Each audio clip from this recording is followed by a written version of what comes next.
So today we will do the importance of friendships and friendship patterns. Then Thursday we do the peer group and youth culture, right? So, do you have friends? Yes, of course we do. Friends are important, right?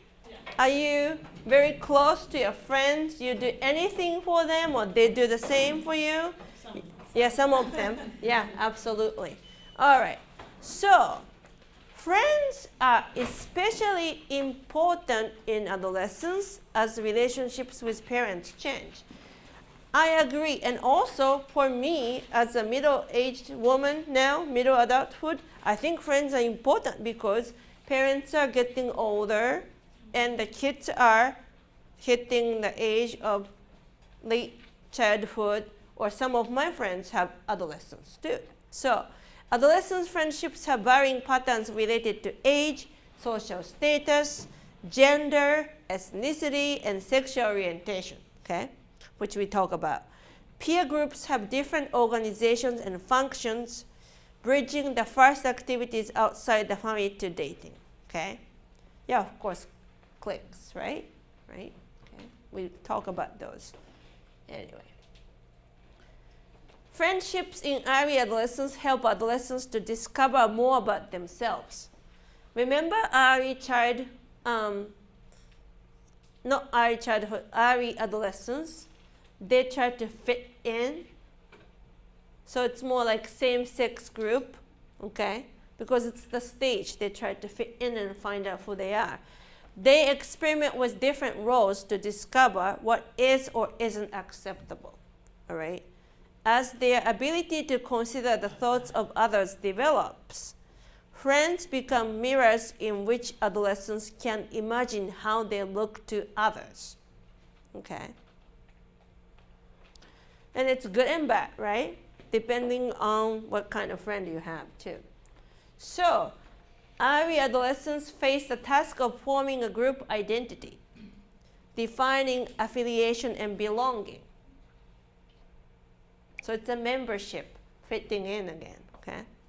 Peer groups make it possible to have a new kind of identity, different from the family, okay?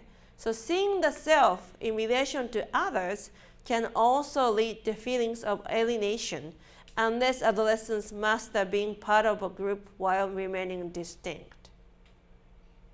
When we hit chapter 12, runaways, alienations are the other issues that we talk about anyway, okay? All right. So, gossip. Do you gossip? I do sometimes with my colleagues, my friends. Yes, we do, right? Gossip is a process that helps pre-adolescents establish group norms and avoid being rejected. Can you think of when you're adolescents or you see someone, right? Or your kids or your friends' kids or when you're growing up, other kids doing that, gossip, right? That's important for them during early adolescence. So mutual disclosure and affirmation of norms reaffirms membership in the group. So gossip also helps pre-adolescents explore peer attitudes when norms are unclear without committing to a position. So it's like a tryout there. And they use gossip for the communication tools, right? Important. So gossip is actually important. Self-disclosure helps adolescents define themselves through an intimate sharing of thoughts and feelings. So adolescents' friendships reflect greater emotional development than those of pre-adolescents because they get more close. They share secrets, right?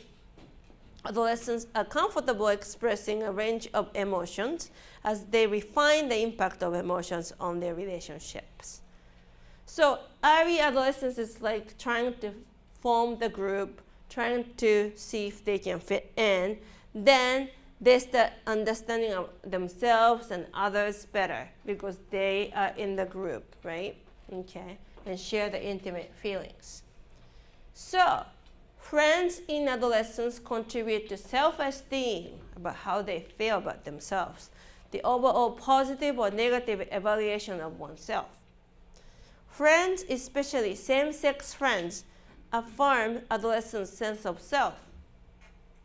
Adolescents envision their ideal self-image, including anticipated as well as actual ways of being.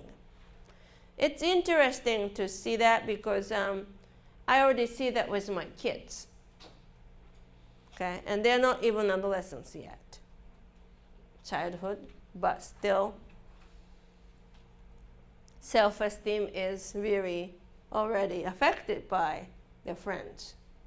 Okay, not as maybe as much as they do during the adolescence, but starting already. Gossip too, I see it already. Childhood, they do it, right? Same-sex friendships too. Self-esteem too. So relationships with parents also contribute to self-esteem. It's promoted by interactions that communicate support, affection, and encouragement. The way families handle negative emotions is also very important to adolescents. Guided discussions can communicate that it is safe to express one's feelings even if negative. It's related to the parenting style last week we talked about too, right? If we are open, right? Guidance, they will open up and then tell us what's going on, right? Okay, it's important. My kids are not hesitant to show their emotions. So that's good. I like that. So friends in adolescence supply emotional support, intimacy, and advice.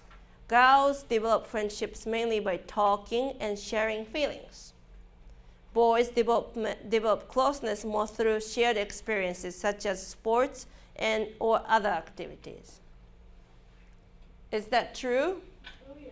Yes, absolutely right. Because of the social norms and gender role expectations again, right?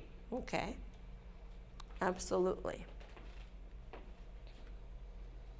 Friendship patterns vary with age, though the differences are similar across cultures and generations. Let's see. Stage 1. Friends help meet self-interest and enjoy doing the same things. Definitely. That's how they start being friends, right? Okay. Then stage 2, friends provide companionship and can be trusted. They spend time, then they start trusting each other. Stage 3, friends provide mutual understanding and support and share intimate concerns. Okay. Stop me if you have questions or comments, okay? Here we go. Figure 7.1, stages of reasoning about friendships across ages and cultures. Okay. I guess they're similar, right? A little bit different when they're 7. Russia, stage 2 already, not 1.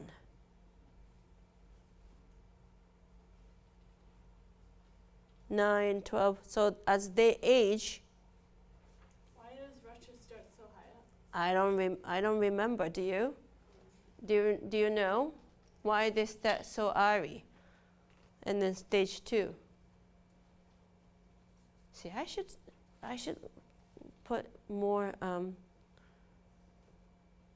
time reading those studies, I guess. When I check the textbook, when I choose this textbook, what I do is to see how the concepts are explained.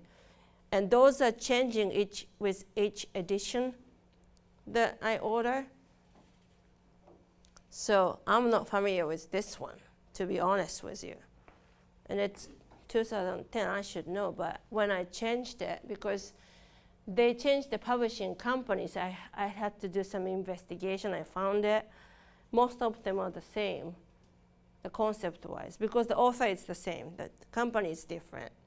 And I liked it because that one has emerging adulthood, and I compared different textbooks. This one had more cross-cultural perspectives or multicultural perspectives included.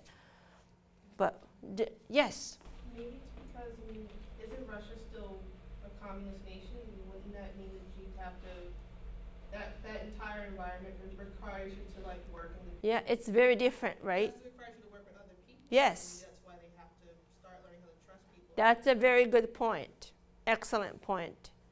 That's very different. Definitely. Eastern Europe has different structures, different lifestyles too. So But then why does China start so low? Yeah. Isn't China the same way? China is group oriented. Look how quickly it goes up. It's not a I know, you're right. It's really low and then shoots up. Yeah. And it's because China's already very collectivistic, so that they Yeah, to begin with, right? Yeah. But now it's changing. They had one son policy, but then economically their difference is so big. Like cities like in Beijing and the rural area, huge discrepancy. So that might be it. So okay, this one too I have to go into it. So figure 6.2 and figure 7.1, guys. I'll remember that. Very good. So in early adolescence, friendships are focused on shared activities and are generally with same-sex friends. Definitely, early adolescence is the time that they form groups with same-sex friends. Girls talk more about what they do together. Friendships and personalities are less emotionally relevant at this stage. Early adolescent boys report closeness with friends but spend less time talking and more time sharing in activities. I see that in general sense. Not always the case, but generally speaking, that's the tendency, right? Okay. In middle adolescence, girls' friendships are focused on security. Girls want friends they can trust and confide in. So puberty and dating bring changes, and friends help make sense of the emotions. Anxieties about friendships peak in mid-adolescence. That's big. Reflecting insecurities about the general changes in their lives. Teenagers need the emotional support of friends, and threats to that cause anxiety. All right. So it's more innocent at the early adolescent stage, try to become friends, form same-sex friends group. Then middle adolescence kicks in some insecurities and then anxieties. Okay. Then boys' friendships in mid-adolescence are similar to girls in early adolescence. Friendships increase in intimacy and affection, but increases are less pronounced. So boys have little interest in personal characteristics of their friends as long as they share activities. Boys have less concern for sharing feelings and self-disclose less. Again, right? Gender role expectation, right? Societal norms, right? Okay, good. In late adolescence, okay, girls' friendships are improved, more focus on personality, and intimacy continues to grow. They have more stable identities and better social skills and are better able to tolerate individuality in their friends. So they don't have to be the same, right? Boys' same-sex friendships also continue to improve, and all the adolescent boys report rewarding friendships with girls. I think it depends on the environment too, though, don't you think? My neighbors have high school students a lot, and they're both boys and girls, but they're like very good friends. They're like siblings, basically. So I see them helping each other and then trusting each other because they have known each other since they're young. And I like that. It should be the way, right? So definitely depends on the environment too. All right. So many adolescents stay in touch with friends through email, cell phones, text messaging, and social networking sites like Facebook. 90% use the internet for conversing as well as for posting videos, photos, or sharing information. Okay? Half of online adolescents have a profile on a social network on which they post information, play games, and stay current with friends. How many of you have used Lines? It's like application that you can talk to anybody. It's huge in Japan. Have you used it before? It's like texting? It's like texting, but it's like a group message? I think what we can do is like a real-time chatting, right? Isn't it? Oh, it's like an instant messenger. Instant messenger. But then we can put some like Emojis? the emoji and the stickers, right? The social problem in Japan among adolescents now is that they're addicted to Lines. They talk, Yeah. And here too, texting, right? Right? Okay. So I remembered that my friend from Japan, she contacted me by email first, and I said, all right, but then Facebook, she said, no, let's do Line. I said, okay. And I downloaded it. But she's the only one I use anyway, because I use Facebook and texting. Because they don't include the texting in the phone Right. package, so Yeah. that everyone uses Line. Yeah, exactly. Right. They use Line. Oh, it's like WhatsApp. Kind of. I I don't know if anybody has that WhatsApp. Yeah, it's on my phone, but I don't use it. I use it. Yeah, you use it? Yeah. It's like a good way to communicate with like third world Do countries. you have to have internet to use it? Like when you're. Yeah, like Wi-Fi. Yeah, just Wi-Fi. Facebook bought that. It's Facebook now. Oh, is it? Yeah. Is it on the Facebook? Yeah. Interesting. I love Facebook because I can see what's going on with my friends, but I don't have to talk to them when I don't have time, right? No. Yeah, I just put like for many friends. Good though, because you can keep, like, everyone's so busy now, and then when I see my friends, I know what, I'm like, oh, how was what you were doing there? Yeah, exactly. Conversation. Yeah, exactly. I like Facebook. I mean, I'm not addicted either, so that's good though. But it's convenient, and we can stay in touch, right? So if we use it in the right way, I think it's such a great tool. It's good for also, like, when you want to make in-person events, like, you Yeah. invite everyone. Yeah, talk that's to them right. about it. Yep.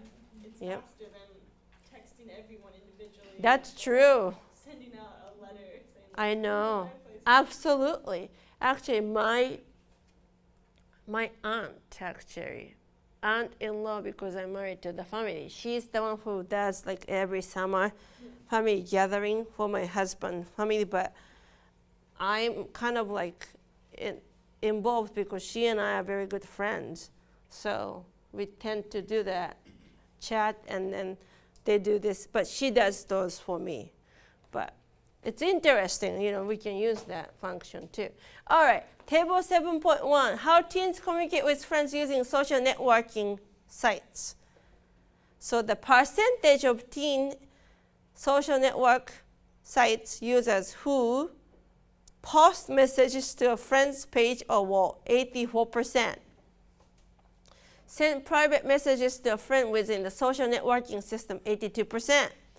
Post comments to a friend's blog, 76%. How many of you do the blog? I know I don't either. My friend used to do it, but then she got so busy she stopped. See, it's time consuming. Send a bulletin or group messages to all of their friends, 61%. Wink, poke, give e-props or kudos to their friends, 33%. And this one was conducted in 2007, 7 years ago. So I don't poke people. When the Facebook was new, we poke at each other, but nowadays we don't, right? I've had like 2 people poke me recently, and I'm like, wait, they still have this feature on here? I know, isn't that strange? I think it's like down, like it's really not new anymore, right? So many adolescents use social networking sites to make new friends. This can entail risk. Some have friends they have never met in person, and others report being contacted by total strangers. Yeah, that's the concern I have. Adolescents protect themselves by limiting access to their personal profiles or by providing false information. I have to tell you this story, okay? One of my very close friend's friend, she was cooperating with FBI because her daughter basically was targeted by this middle-aged man who pretended he was younger one and tried to come and see her in person. But she felt scared and she went to her mom. Her parents went to the police and police went to FBI. We figured out this guy has been doing this for many cases that they're trying to catch him. So they were like undercover for a year and a half. They finally caught this guy. But that's very scary, you know? My son too, Max goes to Worldwide to play like pixel guns and Minecraft. And I say, I can't say no, but you need to tell me if someone starts talking to you. Because you know what happens if I just say no, no, no, no, no. He'll be sneaky to do it. And I'd rather ask him, he'll tell me, can I go to Worldwide? Yes, I said yes for a certain time, like limited time. And then if someone starts talking to you or say bad words or swear, you just let me know right away and then just log off right away. He does that. So that's good, you know, under control. But, you know, it can be very scary. All right. And cyberbullying too, you know, right? Okay. So what teens post on their personal profiles? I want to see. So this one is the same study, 2007. So 82% of profile creators have included their first name in their profiles. 79% have included photos of themselves. 66% have included photos of their friends. 61% have included the name of their city or town. 49% have included the name of their school. 40% have included their instant messages screen name. 40% have streamed with audio to their profile. 39% have linked to their blog. 29% have included their email address. 29% have included their last name. 29% have included videos. 2% have included their cell phone number. Then 6% of online teens and 11% of profile-owning teens post their first and last names on publicly accessible profiles. 3% of online teens and 5% of profile-owning teens disclose their full name, photos of themselves, and the town where they live in publicly viewable profiles. So numbers are so low here, which is These have good. definitely gone up since. Yeah, I'm sure. Yep. Like with Facebook not having their last name on there, everyone has their full name on Facebook. Yeah, it does. Right? My face is a blue rose. I changed it when I was stalked by one student. I had 2 incidents. First time I started teaching at UMass Boston, brand new to teach class, and I was stalked by the student. He called me. He threatened me to physically harm me if I don't take him back to class. Wow. So I said, I don't take you back. No. And you cannot physically harm me. You're going to be in trouble. You cannot threaten me like this. And I went to the chair. I was shadowed by the police for a week. Nothing happened. He was actually kicked out from school because he threatened other people too. So, I know. Then the second time was on this campus. Actually, this student threatened me that this student knew my son in the Child Focus Center. That made me so, I'm sorry well, I shouldn't use this word. I'm videotaped now. But I was very, very angry. But I didn't show it to her, of course, but the student.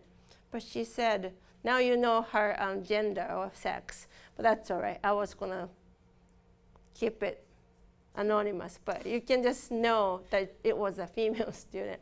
But she basically said, "Oh, I know your son." I said, "Really?" And then she said, "My friend works at the Child Focus Center," and then she told me about him, so I know which one your boy is. And I'm like, interesting, really. And then, I was so angry in my head, but then I'm like trying to be just normal, not taking anything, because I don't want her to sense that It bothers you. yeah, it bothers me. Or so that's just like counseling 101. I can't show my real feelings to this person. So after she left, of course, what I did was to call a couple of people that I trust and their counselors. I said, "What shall I do?" They said, "Call the campus police right away to tell them what's going on." So the campus police checked. Her picture was all over the office. And the daycare was informed. They checked the entry record right away. She was in the center the day that my son was not there, in different classroom. And then they knew that nobody will reveal any kids' information to strangers in class. And I know the teachers, and then they're very careful like that. So, but then they watched her, and nothing has happened. But since then I said, no profile pictures with my kids.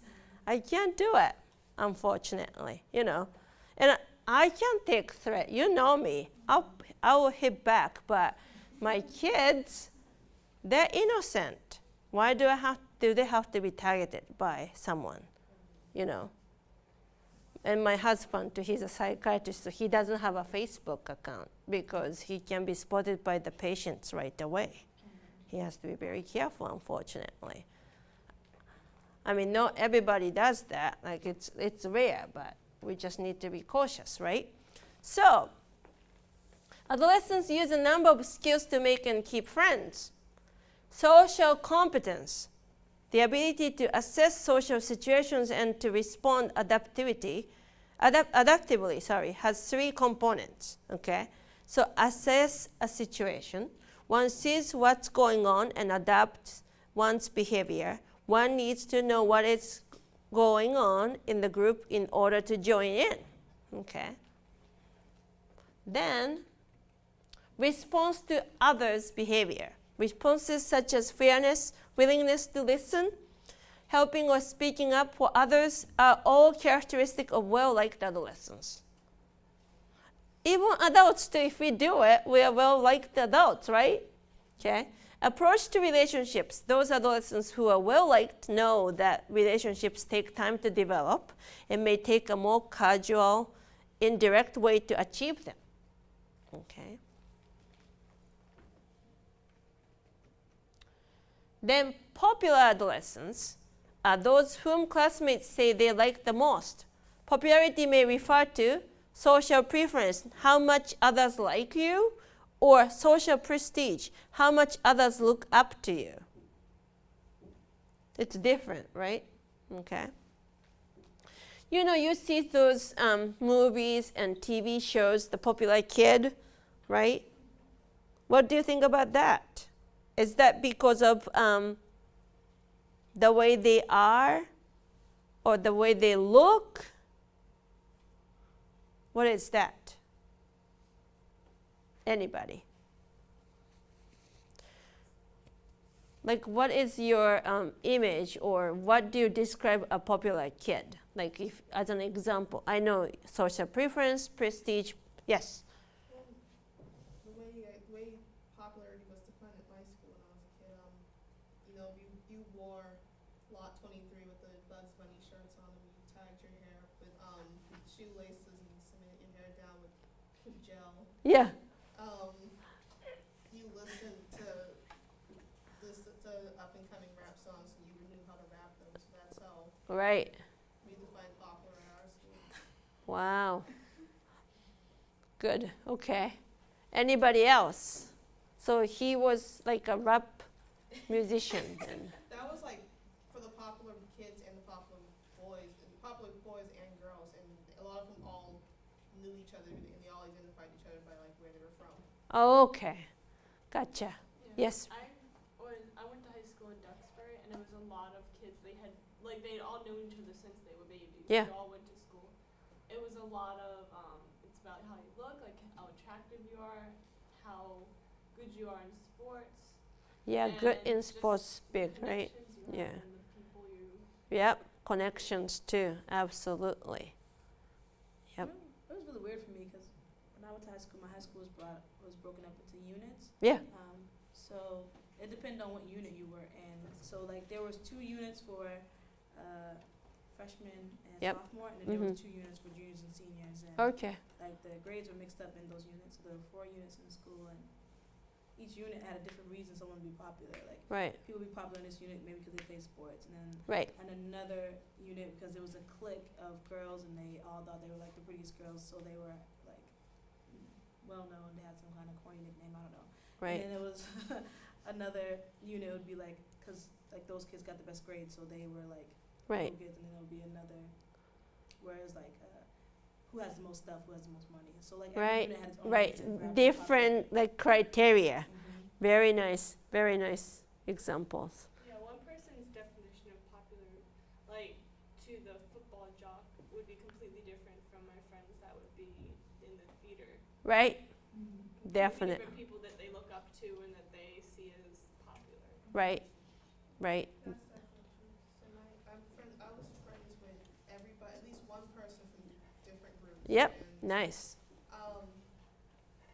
my friends who were in the theater group kids, they were all popular based on who got the lead role. Right. And my group, the one I was closest to, the nerd group, which was popular, but depending on what kind of video game you Right. Right. or how good you were at Yu-Gi-Oh or Right. Pokemon. Right. Nice. And I have a question for that was a great examples that you gave me. Were there people who are not just liking them and want to be like them, but someone jealous about them? Oh yeah, in Yeah. theater About the- especially. Yeah. I saw a lot of Sometimes. people out to get each other's guts. Yeah. I don't know. I was never an acting kid. I just had a lot of friends in like different. Right. I moved there, so Yeah. it was different for me because these people all grew up together, and Right. then I show up sophomore year. Right. So I could really, I was friends with a lot of these people, but I could also observe it from Right, an it- outsider's right, view, seeing exactly. everyone Yeah. interact. That's a very nice way that you said that. Because you are in the place, but you can kind of step back and see them as an outsider because they're growing up as from the baby time. Yeah. They have known each other for their lives, but you just moved, so you kind of see the interaction going on. Very good. I think I saw jealousy the most when it would come to like she was saying theater or like a sport. Mm-hmm. Like you know how people say keep your friends close and your enemies closer. A lot of people who are jealous would like become super close to the person who Right. was, popular for whatever their talent was. Yeah. And just be spreading like gossip about Yeah. them. Right. You couldn't just be happy for. I was in cross country, and I think my senior year I saw a lot of it. There was this girl. She was a freshman, but her whole family was runners, and she was really good. And a lot of the girls just talked down about her so much behind her back. Like they were so nice to her face, but just because she was really good, and like that's good for the team. That was like Exactly. not benefiting from this awesome player. Right, right. But then you had some people who just weren't passionate about it, but then they ran and they wondered why they weren't running well. And then like, oh, but look at her, like how well she's running.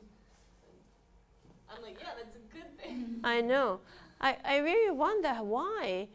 Because, some kids are really good at, praising others and then not even having any like negative feelings about it, like you just said. But then some others are like jealous, trying to talk about things behind their back, not like straightforward. Like Use it as motivation to make yourself better. I know. You don't like it. You don't like something about yourself clearly that Yeah. needs to be changed, not them.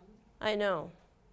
I mean, yeah. Go ahead. A lot of the time it wasn't so much that they were, jealous. A lot of the time they were just really snobbish and they would just find something about somebody else to like not like them. Right. That's what it seemed like to me. I think it goes back to what you were talking about earlier, just trying to, there's a lot of pressure for adolescents to try to fit in. So, you know, if someone is fitting in well or they're doing well or excelling at something, you know, you're looking for your way in. Right. You know, so maybe that Definitely. means, you know, putting the other person down, trying to take their spot, or maybe if you just find enough people who don't like them, you'll, even if you didn't have a problem with them before, you'll start talking bad about them because you're trying to find your That's true. spot. Yeah, definitely. Good point. I just, you know, it's complex. I understand that some people have difficulties understanding others and then they tend to be jealous. But why do you compare yourself with someone else? I mean, it just doesn't make sense to me. But at the same time, they have to do it to feel better about themselves too, right? Okay, very good. Good examples. So, adolescents who are popular using measures of social preference are characterized by pro-social behaviors, okay, such as cooperativeness and kindness. Definitely true. Measures of social prestige include asking adolescents who is popular. It's like a popular contest. So with this measure, the popular ones tend to be athletic, as you said, attractive, influential, and frequently aggressive. Interesting. Why is that? Why is aggressiveness kicks in here? Anybody? You have to protect yourself. You don't, like we were just saying, people get jealous and you want to, I know like in my high school, a lot of girls would be very aggressive, even more than the guys, because it was, girls talk a lot and they were scared. Right. Like it was kind of like sending a message, like don't talk about me because, you know, I'm this way. You don't want Right. any problems. Right. I think that it's just like That can self-defense. be, yeah, definitely. So it's like a self-defense. Very good. In my school, we had a mix as well. Like the freshmen were with the juniors, and Yeah. the sophomores were with the seniors. Yeah. So we had different shots because it was a vocation. Right. And the cosmetology girls were crazy. The older girls, like they were and they were a clique. Like they knew what they wanted. They were just, if one girl had a problem with one girl, there was never a time where it would just be one-on-one. In the cafeteria, you would see the entire group get up to talk to this one girl. And Oh pretty my much it was gosh. just really to fight her, and it was very unfair. But you see that a lot in my school too. It was Right. just like whoever was the most aggressive was one of the most popular ones, and you see that a lot in the Spanish culture too. Because Right. that's really what Right. I've seen there. Right. Okay. Very good. Very good. So it's more like self-defense and also showing off who is the boss here. Right. Yeah. Good. Good. Okay. Good job, guys. So aggression may be physical, such as pushing or hitting, or relational. Adolescents affect peers by excluding them from a group or telling their secrets. Okay, it's like a cyberbullying again, or bullying. So rejected adolescents, rarely liked and often disliked, use few pro-social behaviors, lack social skills, and may be aggressive. Okay, so if it's just aggressiveness and then no like social skills, then that's gonna be a problem, behavioral problem too. Controversial adolescents are both highly liked and highly disliked by peers. It's like a polar opposite, right? Okay, so they are socially skilled but can be aggressive and may engage in problem behaviors more readily. Okay, that's true. Controversial meaning they're good, but then they can be opposite, right? Okay, very good. And average adolescents are moderately liked and moderately disliked with similar social skills as popular adolescents. Okay. Neglected adolescents are rarely mentioned by peers as most or least liked. Some have poor social skills, others have adequate skills but a negative self-image or fear of rejection may make them withdraw if challenged. Okay, so many types of adolescents, popularity too. So intervention programs can be successful in helping adolescents fit in with peers. Social skills training includes instruction, using others as models, role playing, and getting feedback. It's a social cognitive or behavioral stuff. Social cognitive coming up here. Adolescents, how adolescents perceive the intentions and behaviors of others, effective in reducing anger and aggression. So they are good trainings that we can use for adolescents who have some difficulties or challenges. All right, so inter-ethnic friendships are sometimes formed by adolescents depending on their neighborhoods and schools. So classroom climate is important, and those where students work together in small groups foster inter-ethnic friendships.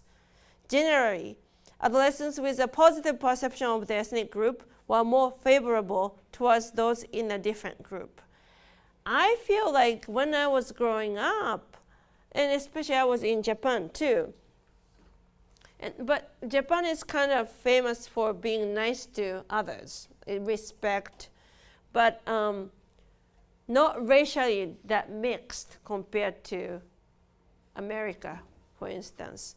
And when my husband was growing up, I think like suburbs, they didn't have many kids from different cultural background to begin with. But nowadays, I think it's just norm, like many different racial backgrounds to begin with, right? Like my kids' school, I see more diversity, even in New Hampshire, than before. So, all right. Okay. And studies of ethnic groups showed that each perspectives their own group more favorably than others. That's ethnocentrism. However, this contributes to positive intergroup development. Positive views of other ethnic groups are also related to how much contact is had outside of school. It's a social identity issue. So if you feel proud of your group that you're belonging to, and if you understand others better, then you have positive membership with your group and also others too. Okay? It's social identity. And if you have a shared goals, you work together, and then you start knowing others better, then that's more positive outcomes too in terms of friendship. All right. So challenges to inter-ethnic friendships include the degree of enculturation, the acquisition of the norms of one's group. So group norms shape adolescents' expectations and reactions, yet the norms differ between ethnic groups. So for example, respect for authority figures, cooperation, emphasis on group affiliation. Okay. So there are some variations within the cultures too. Okay. And then depending on, like me, as an example, I'm Japanese, but I have been in this country longer than I was born and raised in Japan, so it's different. Okay. All right. Sorry, one more, okay? So sexual minority youth do not have an exclusively heterosexual sexual orientation. So their friendship concerns are the same as for heterosexual adolescents, but with more fears about peer relationships, and they have smaller peer networks. By late adolescence, however, sexual minority youth had more close friends than heterosexual adolescents. It's hard for them to come out too, right? Behind the closet, many adolescents who believe that they are homosexuals, their sexuality is different, they are afraid of peer rejection, they are afraid of the parental rejection. So it takes time for them to come out and then trust others and then develop healthy sexual identity too, right? Okay. We talk more about this on Thursday.